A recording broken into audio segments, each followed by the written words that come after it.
इस वीडियो के अंदर गाइस हम लोग बात करने वाले हैं आर्मी आईटीआर फाइलिंग जो 2023 और 24 की हो रही है। उसमें कई लोगों के पास में ना अरियर आ रहा है, तो अरियर को कैसे शो करना है, फॉर्म 10 कैसे फाइल करना है, उसका टैक्स का रिलीफ कैसे देना है, फुल टीडीएस का रिफंड आप कैसे क्लेम कर सकते हो, ये सारी जानकारी आपको इस वीडियो के अंदर बताने वाला हूं। वैसे हम लोगों ने आर्मी वालों के लिए स्पेशली अलग से पहले ही एक डेडिकेट वीडियो बना रखा है, स्टेप बाय स्टेप मैंने उसमें आपको आईटीआर के फाइलिंग के जो स्टेप्स है वो बता रखे, लेकिन टैक्स का रिलीफ कैसे लेना है वो नहीं बता रखा था। तो इस वीडियो की भी लिंक आपको मैं डिस्क्रिप्शन बॉक्स में दे दूंगा। साथ में अगर आप एक एक्सपर्ट्स के साथ में अपनी आईटीआर फाइलिंग जो एक अफोर्डेबल कॉस्ट के ऊपर कराना चाहते हो, टीडीएस का पूरा रिफंड क्लेम करना चाहते हो, तो लिंक आपको सिंपली डिस्क्रिप्शन बॉक्स में मिल जाएगी। तो चलिए गाइस शुरू करते हैं। पहले बात करते हैं कि गाइस अरियर होता क्या है। तो देखिए फॉर एन एग्जांपल 22-23 की मान लीजिए आपकी जो सैलरी का जो अमाउंट था वो हमेशा लेस देन 5 लाख रुपीस होता था, तो जिसकी वजह से आपका कभी भी टीडीएस नहीं करता था। लेकिन इस साल यहां पे क्या हुआ, मान लीजिए आपको जो करंट ईयर की जो सैलरी है वो मिली तो सिर्फ 4 लाख रुपए, लेकिन पिछले 3 सालों का आपको अरियर भी मिला काफी सारे अलाउंसेस का, जो कि हो गया 3 लाख रुपए, तो जिसकी वजह से आपका 7 लाख रुपए का अमाउंट हो गया। और इससे गाइस क्या होगा, 30 से 35 हजार रुपए का गवर्नमेंट आपका टीडीएस काट करके जमा करा देती है। अब गाइस इस टीडीएस को अगर आपको रिफंड क्लेम करना है तो उसके लिए आपको टैक्स का रिलीफ लेना पड़ेगा, और उसके लिए आपको फाइल करना पड़ेगा फॉर्म 10E करके जो आता है। ठीक है गाइस, यहाँ पे मैं एग्जांपल दिखाना चाहूंगा। जैसे कि आपका ये फॉर्म 16 रहता है आर्मी वाले लोगों का, तो यहाँ पे आप ग्रॉस सैलरी देख सकते हैं 8 लाख रुपए 62,000 रुपए की समथिंग यहाँ पे सिंपली आपकी ग्रॉस सैलरी दी हुई है। फिर गाइस जैसे आप पेज नंबर यहाँ पे 3 के ऊपर जाएंगे तो यहाँ पे बेसिकली आपको अपने अरियर का ब्रेकअप मिल जाता है ईयर वाइज। यहाँ पे आप देख सकते हैं 19-20 में 22,000 का है, 20-21 के अंदर 62,000 रुपए का है, 21 और 22 के अंदर 80,000 रुपए का है, और करंट ईयर का इनकम है वो 6,96,000 रुपए का है। तो उसके हिसाब से गाइस आपको यहाँ पे फॉर्म 10 फाइल करना होता है। फाइल करने के लिए गाइस आपको सबसे पहले अपने इनकम टैक्स पोर्टल के अंदर यहाँ पे लॉगिन करना होता है, ई फाइल वाले सेक्शन के अंदर जाना है।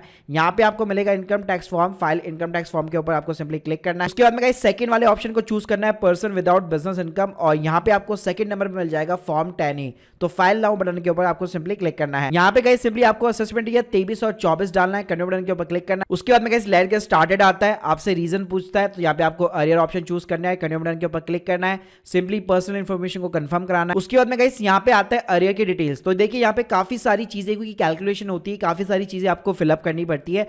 तो गाइस इन सभी को रिजॉल्व करने के लिए मैं आप लोगों को डिस्क्रिप्शन बॉक्स में एक सुपर इजी यहाँ पे एक्सेल बेस्ड कैलकुलेटर देने वाला हूं। प्लस जो लोग भी इस वीडियो को मोबाइल से देखने वाले हैं उनके लिए गूगल शीट का भी यहाँ पे आपको मैं लिंक प्रोवाइड कर दूंगा। तो गाइस यहाँ पे आपको क्या करना है, आपको इस सेकंड नंबर वाली टैब के अंदर आना है। तो गाइस सबसे पहले यहाँ पे आपको जो है अरियर वाले कॉलम्स मिल जाएंगे जो ऑरेंज कलर के सेल दिए हुए। तो फॉर एन एग्जांपल जैसे कि 19-20 का हमारा 22,375 रुपए का यहाँ पे अरियर है, तो यहाँ पे आपको फाइनेंशियल 19-20 के अंदर 22,375 का अरियर डालना है। ऐसे ही गाइस आपको यहाँ पे 62,583 हो गया, फिर 80,941 रुपए हो गया। मतलब जो अरियर आपको जिस साल के अंदर मिला हुआ है, जो फॉर्म 16 के अंदर आपको पेज नंबर 3 के ऊपर दिखाई दे रहा है, उसको ऑटोमेटिकली आपको इन फाइनेंशियल ईयर्स के अंदर डिवाइड करना है। लेकिन ध्यान रखिएगा 22-23 के अंदर आपका वो अरियर नहीं माना जाएगा, क्योंकि वो करंट ईयर की इनकम होती है। तो 22-23 में आपको कोई भी अमाउंट यहाँ पे नहीं डालना है। अब गाइस ऊपर आपसे यहाँ पे टोटल इनकम पूछता है, तो सबसे पहले आपको 22 और 23 की यहाँ पे टोटल इनकम डालनी है। तो 22-23 की टोटल इनकम आपको फॉर्म 16 से पता लग जाएगी। तो देखिए गाइस आपका जो फॉर्म 16 होता है सिंपली उसी के अंदर आप देख सकते हैं यहाँ पे 12वें नंबर का कॉलम होता है टोटल इनकम का, जिसके अंदर आपकी टोटल इनकम यानी आपकी सैलरी में से जितनी भी एग्जाम्पशन होती है, जो एटीसी की डिडक्शन होती है, वो सब कुछ घटाने के बाद में जो अमाउंट आता है वो सिंपली आपको डालना पड़ता है। लेकिन इसमें से भी आपको अरियर का अमाउंट यहाँ पे लेस करना है। तो फॉर एन एग्जांपल यहाँ पे हमारा जो टोटल इनकम का अमाउंट है वो 606,040 है। तो गाइस उसमें से हमारा जो टोटल अरियर का अमाउंट है वो 1,65,899 रुपए है, जो कि पिछले 3 सालों का अमाउंट है। तो वो सिंपली यहाँ पे आपको लेस करना है। ऐसे गाइस अब आपको 21-22 और 20-21 का भी यहाँ पे आपको टोटल इनकम चाहिए होगा, जिसके अंदर कोई भी एरर यहाँ पे शामिल नहीं होना चाहिए। तो गाइस उसके लिए भी सिंपली यहाँ पे 2 सॉल्यूशन है। अगर आपने पिछले सालों के अंदर रिटर्न फाइल कर रखी है तो आप अपना कोई भी रिटर्न का यहाँ पे उठा लीजिए, जो भी असेसमेंट ईयर होगा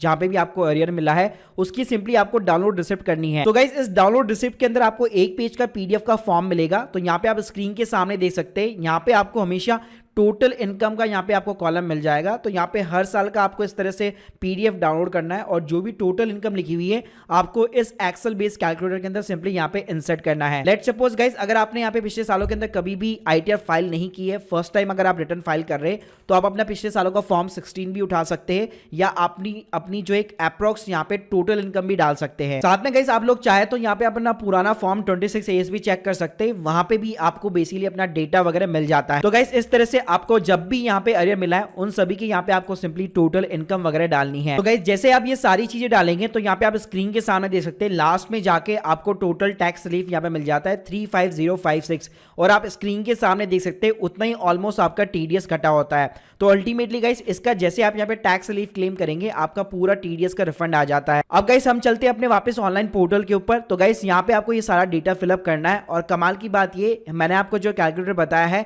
इसी के अंदर आपको एनेक्स्चर 1 मिल जाने वाला है। तो आपको सिंपली सारा जो डेटा है वो सिंपली यहाँ पे आपको कॉपी पेस्ट करना है। जैसे फर्स्ट कॉलम के अंदर 44014 दिया हुआ है तो यहाँ पे आपको सिंपली वही अमाउंट डालना है। उसके बाद में गाइस सेकंड कॉलम के अंदर 165899 दिया हुआ है तो इसके लिए गाइस आपको टेबल ए यहाँ पे फिलअप करनी है। ऐड डिटेल्स के ऊपर आपको सिंपली क्लिक करना है और यहाँ पे भी गाइस आपको टेबल ए मिल जाने वाली है।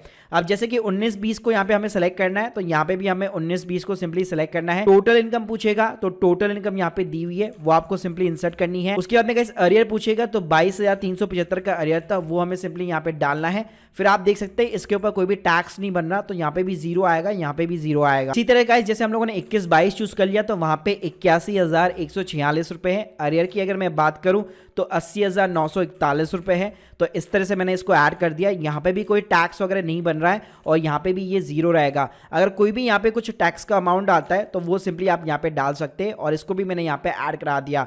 तो आप स्क्रीन के सामने देख सकते हैं टोटल हमारा जो टैक्स का रिलीफ है वो 35,056 रुपए यहाँ पे बन चुका है और यहाँ पे टोटल जो है 1,65,000 भी आ चुका है। मतलब इस कैलकुलेटर ने यहाँ पे जो भी कैलकुलेशन की है वो एकदम करेक्ट की है और वही सारी चीजें हमारे इस फॉर्म के अंदर सिंपली यहाँ पे फिलअप हो चुकी है। अब गाइस आपको कुछ नहीं करना है, इसको सेव कराना है, इसको वेरीफाई कराना है सिंपली एक आधार ओटीपी के थ्रू। अब गाइस बात करते हैं कि फॉर्म 10 फाइल करने के बाद में उसका रिलीफ यहाँ पे आपको कैसे क्लेम करना है। तो देखिए जब आप अपनी आईटीआर वगैरह फाइल कर रहे होंगे तो ऑटोमेटिकली उतनी आपकी टैक्स लायबिलिटी वगैरह बन जाती है। तो यहाँ पे आप देख सकते हैं 35,056 की आपकी टैक्स लायबिलिटी यहाँ पे बनी हुई है।